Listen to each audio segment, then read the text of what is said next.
Hey boys and girls, today we are going to be working on writing introductions. So we're going to review this topic because this isn't brand new to you. We did talk about this in class way before we left for home learning. So some of you might have already started your introductions, but once you watch this review video, I want for you to check out your introduction that you already wrote and just make sure that you've done all of the steps to make sure that your introduction is ready to publish soon.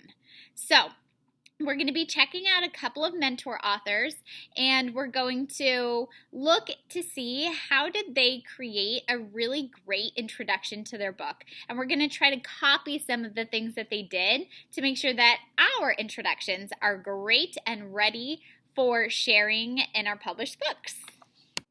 So you recognize this mentor text. It's called For the Right to Learn, Malala Yousafzai's Story by Rebecca Langston George. Now we're going to reread the introduction, which you can see on the right-hand side of the screen, so follow along. Scarcely 5 feet tall and only 17 years old, a schoolgirl from Pakistan stood before the microphone. Her courage was legendary. World leaders leaned forward to listen. As Malala Yousafzai accepted the Nobel Peace Prize in Oslo, Norway, cameras carried her message around the world. In her home country, a female could be hurt for public speaking, but Malala was not afraid. Strength, power, and courage pulsed inside her. She became the youngest Nobel Peace Prize winner on December 10, 2014. Malala lifted her voice for children everywhere. This award is not just for me. It is for those forgotten children who want education. It is for those frightened children who want peace. It is for those voiceless children who want change. Malala had become the voice for equal education. She almost lost her life for it. Quite a few weeks ago, when we started talking about how to write introductions, we talked about a few different things or components that you could have in an introduction. And our mentor author, Rebecca Langston George, has a few of those components in her introduction. So we're going to go over what those components are, and then we're going to figure out how Rebecca Langston George use those components in her introduction. And you will actually remember this because you're the ones who identified these components in her introduction.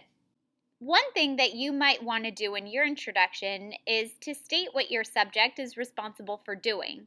So in For the Right to Learn, Malala Yousafzai's Story, Rebecca Langston George stated that Malala lifted her voice for children everywhere so they could go to school. If you've chosen to teach about someone or something specific, it's because you think that person or that subject is really important. So another thing you would want to do in your introduction is to tell traits that make your subject special. In the For the Right to Learn by Rebecca Langston George, she explained that Malala is courageous, strong, and powerful. Now, there aren't a lot of kids who are known for using their voice to help kids around the world have access to education. That makes Malala really special, so it's important for the author to share that.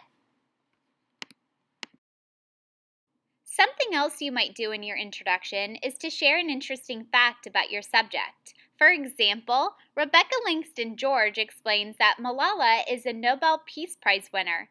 That means she's really special, or she's done something extraordinary that has led her to win that prize. They don't just give Nobel Peace Prizes to anybody. She's had to do something really incredible in order to receive that award. Another thing that you would want to do in your introduction is to set the tone. The tone of For the Right to Learn is serious, and that's because Malala Yousafzai's story is very serious.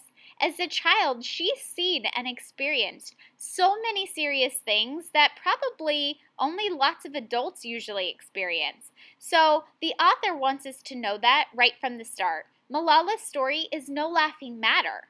You would want to let your readers know what to expect from your books as well, right from the start. One last thing you would want to do in an introduction is to describe what your subject looks like. So, in For the Right to Learn, Rebecca Langston George explains Malala as 5 feet tall.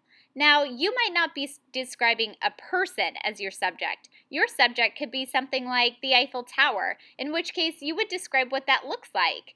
This helps your reader imagine what you're describing and teaching about right from the start. Now, let's reread another introduction from a different mentor text called What Was Hurricane Katrina? Tap your head if you remember reading this book all together. Yeah, you should because we read it not that long ago. Now, the author, Robin Kuntz, has another great example of an introduction, so let's look at it. It says, What was Hurricane Katrina? Monday, August 29th, 2005. It was very early Monday morning in New Orleans, Louisiana. Rain had been pounding all night. The wind was blowing harder and harder. The day before, the mayor of the city had sent a warning to all the people in New Orleans. Everyone had to get out. A monster storm was on its way. So let's identify some of the components of this introduction. Now, Robin Kuntz describes the subject as having pounding rain and strong winds.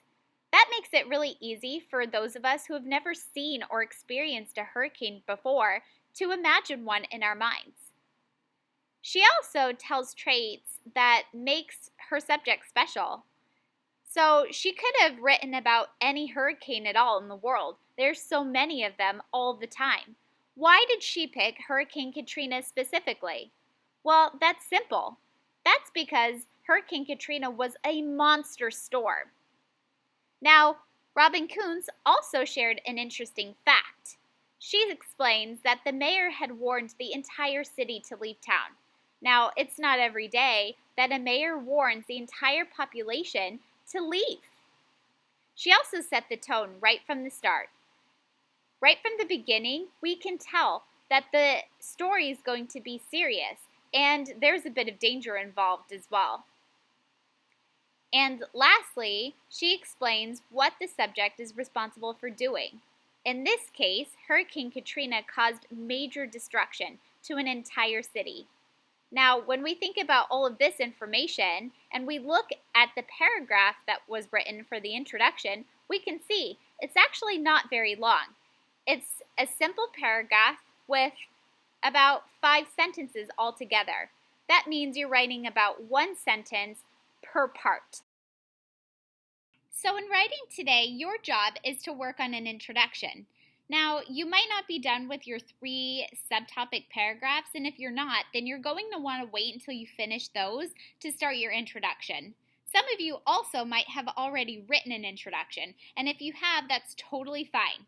But I do want for you to go back and look over it again to see if you have all of the components that we talked about today. So remember, we want to use For the Right to Learn by Rebecca Langston George and What Was Hurricane Katrina by Robin Kuntz as mentor texts. We want our introductions to sound a lot like theirs, but of course, for your own subjects. So your challenge today is to write an introduction using all of the components that we discussed and to see, can you write an introduction that sounds a lot like theirs? Then you're going to save your writing because next week at our writing conferences, you're going to share your introductions with me. Good luck!